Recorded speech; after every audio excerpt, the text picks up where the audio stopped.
Hola, ¿cómo están? Espero que bien. Soy X422 con un nuevo vídeo para YouTube en la cual continuaré con mi crítica de Godzilla 2000. Espero que les guste. Ahora, cuando vieron los de la Toho lo que hicieron los norteamericanos con Godzilla, mierda, dijeron como chingados pudimos entregarles esto. Yo no sé si en realidad hayan dicho eso, pero debe estar cerca de ello, a lo que recuperaron los derechos del personaje e hicieron la respuesta inmediatamente, pero la gente ya estaba confundida porque si recuerdan, en el final de la película de Emmerich salió un último bebo en el que salió una última cría de Godzilla, a lo que el público pensó que ese sería el Godzilla de la actualidad.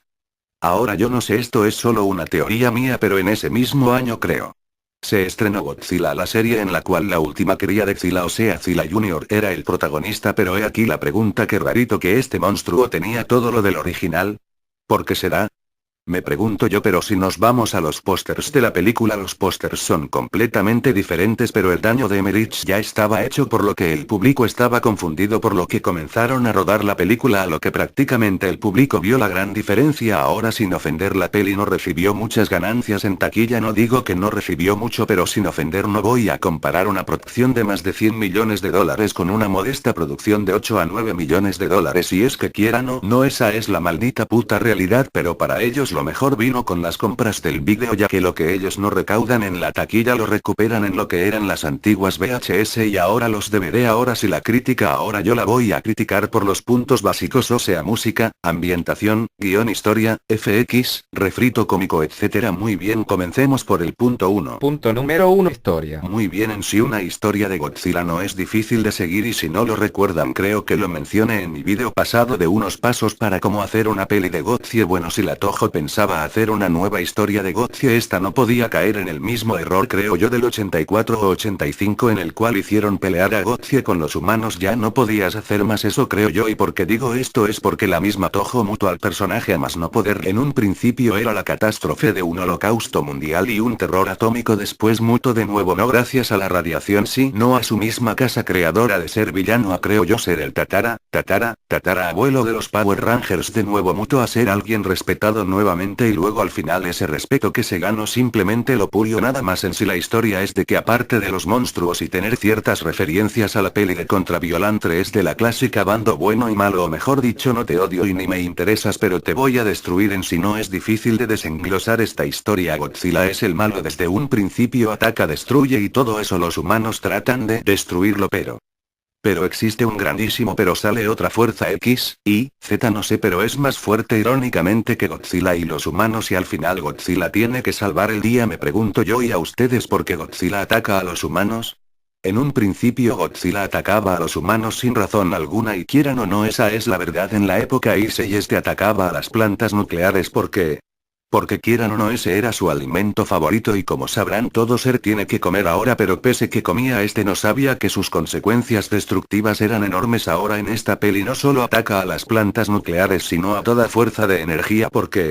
Porque sin ofender, muchos dicen que Godzilla es el monstruo, pero en realidad nosotros lo somos. Godzilla nos protege de nosotros mismos porque nosotros somos los monstruos que los creamos, pero claro está que pese que nos protege supuestamente, sus actos destructivos no pueden dejarse sin actuar. Es por eso que la CFI tiene que parar esa destrucción que este hace. Pero por otro lado existe un grupo de gente que cree que Godzilla es una fuente de conocimiento, si quieran o no esa es la verdad, pero en sí la trama va llevándose por ese punto. Claro está que existen personas que su avaricia los hace cometer errores de gran nivel. Ya a media película este tipo de trama científico-psicológico de que lo que tomamos lo destruimos y etcétera pasa desapercibido y pasa a las peleas de los monstruos, pero en sí la historia no pierde su interés, pero al final tiene ciertos errores mínimos, pero los tiene. Punto 2. Música. Cuando digo no, Godzilla en sí la vi y me emocioné, tenía que 10 o 11 años creo, pero cuando la vi completamente y la comparé con una japonesa dije que vi no mames. En cuanto a la música, esta película fue o es bastante repetitiva y no tenía una correa una película de Godzilla, y es más, el máximo pecado fue que no pusieron un Godzilla Theme. Ahora en Godzilla 2000 en sí son las mismas músicas de entregas pasadas pero remasterizadas y un poco más actualizadas. Nunca había escuchado el Godzilla Theme con tanto pero tanto respeto, en sí son excelente partituras. Punto 3. Ambientación.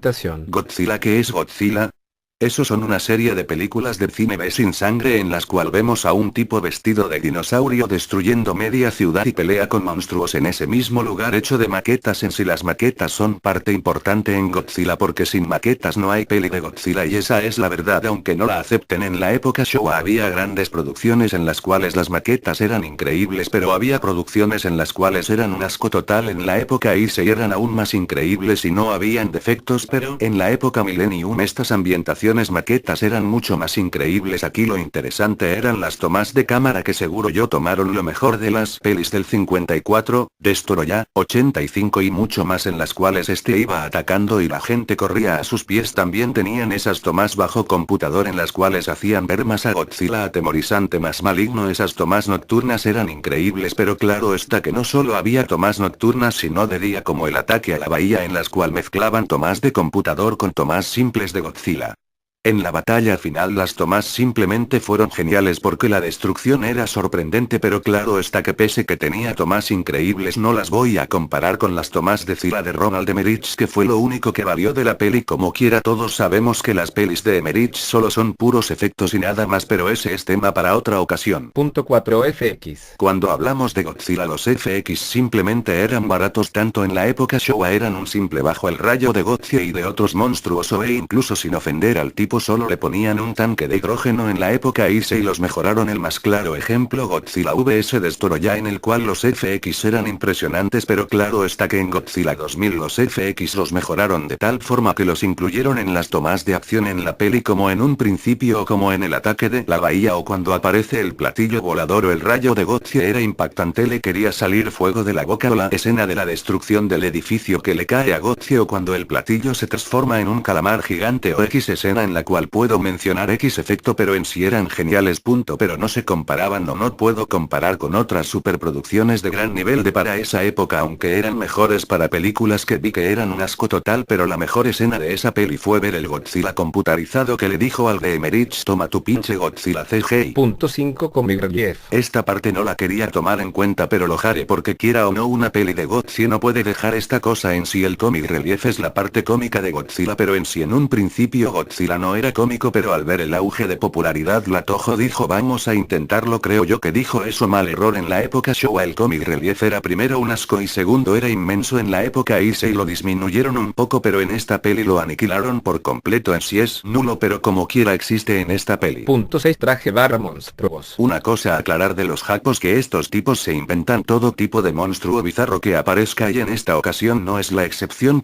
Aquí los monstruos son simplemente geniales como el diseño de Godzilla como el de Orga me impactaron. Creí que no podían superar al Godzilla de fuego de GVSD o incluso el diseño de Violantre en sí. Puedo decir que este Godzilla es la evolución del de la época Heisei. Aquí lo que cambiaron fue el lomo, la cara y las espinas dorsales que hoy si eran espinas dorsales ya no eran más redonditas. Continuemos de Orga que puedo decir en un principio me intrigó que se transformó en un calamar gigante pero después lo vimos en su forma monstruosa. Una cosa interesante que he escuchado es que Orga se parece a Zilla. Mi veredicto en sí lo único que le veo parecido a Zilla solo es la cara y nada más porque lo demás no lo creo. Punto 7 Batalla final barra batalla de monstruos. En sí la batalla final debo mencionarlo está bien filmada bien coordinada pero al final me sentí decepcionado porque al final Orga no dio lo mejor de sí. Creo yo que dio lo mejor cuando estaba en la forma de platillo volador porque cuando cambió de forma pareció un novato en esto. Creo yo que más del 50% de la batalla se la llevó Godzilla. Al final no tuvo otra opción que comerse a Godzilla pero todos conocemos el final pero como digo esto es solo un punto mío y nada más y yo también respetaré los demás puntos de las demás personas que piensen diferente. Punto 8 Curiosidades. Muy bien comencemos en sí la peli toma referencias a la peli de Violantre sobre la regeneración de Godzilla pero también toma varios elementos de la peli de Emmerich. Ejemplos el intro cuando destroza un barco con sus mandíbulas, cuando aparece contra los militares, el ataque de la bahía es un clarísimo ejemplo parodiando el ataque de la escena final de Zilla en el que aquí Godzilla es atacado por no solo una horda de aviones, tanques, barcos, helicópteros etc. Ahora me dirán por qué digo esto. Zilla murió con 12 misiles de F-5 pues Godzilla no le pasó nada al pinche engendro no lo afectó en nada. El Godzilla computarizado, la escena de persecución de Shinoda es la misma escena de Jurassic Park 1 en una de las primeras escenas del T-Rex y así un fin de estas. Punto 9. Veredicto final. En sí Godzilla 2000 es una gran peli pero lamentablemente no es la mejor película porque dirán esto la peli pierde su trama en algunos instantes o como porque tiene tantas interrogantes que puedo mencionar pero por falta de tiempo no lo haré pero en ese mismo año se exhibió Gamera 3 La venganza de Iris que para muchos es la mejor peli de Kaiju sabio y por haber que si la comparamos con Godzilla 2000 esta peli barre de calle a Godzilla por su historia, efectos, monstruos y claro está sus peleas y escenas de destrucción. Bueno, mi decisión Godzilla 2000 es una buena peli que tiene sus errores claro está pero es recomendable de ver que pudo haber sido mejor si la Toho se hubiera arriesgado más como la Day y en sí la película creo que al final te da un mensaje al final Godzilla 2000 fue un buen intento y fue el comienzo de una de mis sagas favoritas espero poder hacer otro tipo de crítica a este personaje querido y a la vez respetado por muchos bueno creo que eso sería todo por el momento no un saludo a mis amigos y suscriptores hasta mi próximo vídeo adiós.